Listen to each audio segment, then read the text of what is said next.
Aleluia! Oh, glória, aleluia, meu Deus. O interessante é que quando ele começa a cantar e a orar e a buscar a Deus, Glória. eu me recordo de Jesus conversando com a mulher samaritana no capítulo 4 de João.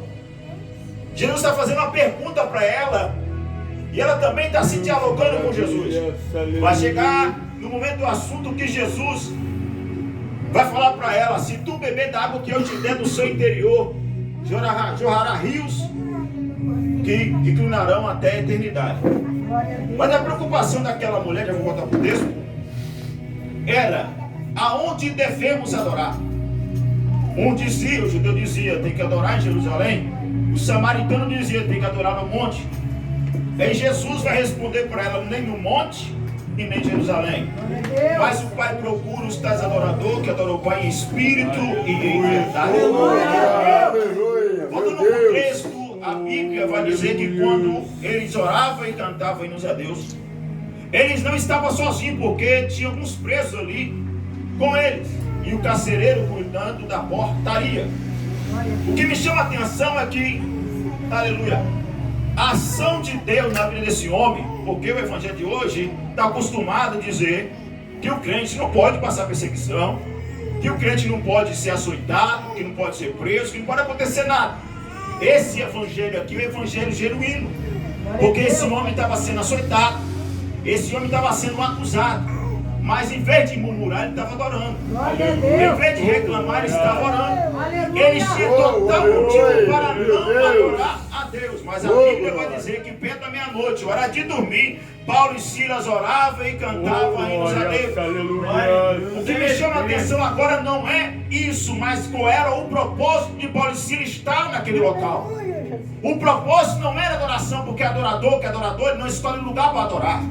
O propósito não era ele estar ali somente para ser preso, porque todos foram presos.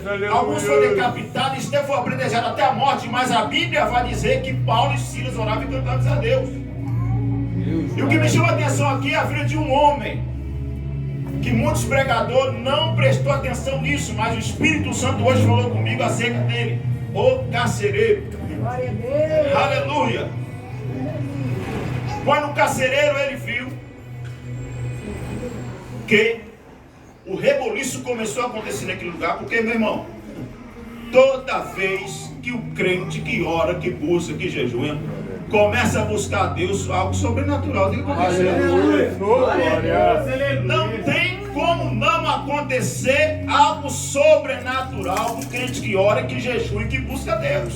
Glória a Deus. O interessante é que Moisés, quando ele vai subir o Monte Sinai, ele não entende das formas que Deus manifestava, porque Deus, quando falava naquela época, ele se manifestava com voz de trovão. E algumas pessoas não entendiam, mas para entender tinha que entrar na dimensão espiritual. Moisés sobe lá, entende a voz, depois que ele vem glorificado com a face de anjo, que a pessoa olha para ele e fala, ele não está com uma face de anjo, agora ele tem uma adição espiritual.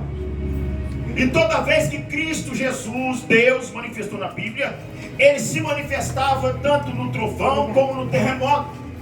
Você vai ver que quando Moisés, pela segunda vez que ele sobe ao monte, para fazer aliança com o Pai, quando ele desce, o povo vai começar a murmurar. Deus só fala com Moisés, Moisés só fala com Arão e Arão para Miriam. Eu também quero ouvir a voz de Deus. E quando Deus começa a falar com trovão e trombeta, aleluia, eles começam a tampar os seus ouvidos e a clamar, pedir misericórdia. Porque para entender a voz de Deus não é de qualquer maneira. Para entender a voz de Deus tem que ter vida de oração. Meu Deus, aleluia. Em vez de ele estar orando lá embaixo, ele estava lá embaixo murmurando, mas lá em cima tinha alguém orando. Glória a Deus. E o que me chama a atenção agora é que Deus vai cessar essa manifestação espiritual. E agora vai decorrer um tempo e Deus vai se manifestar no deserto.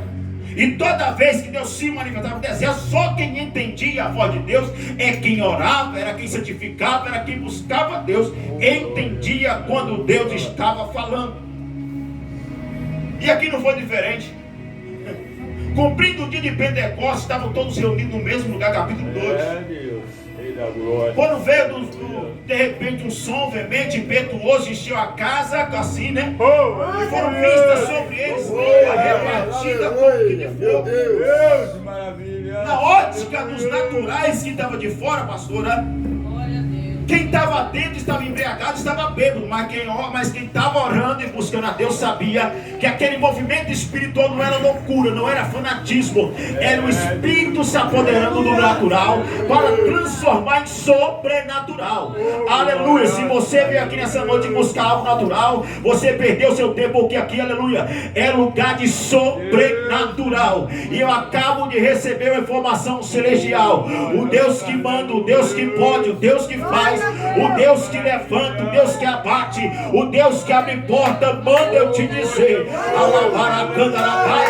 que o nome dele vai ser glorificado.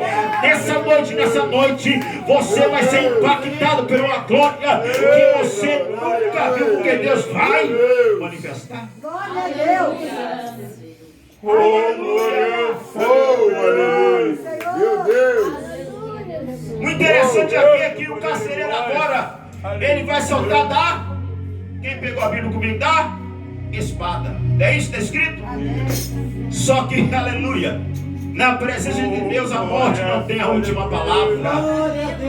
Vou repetir, você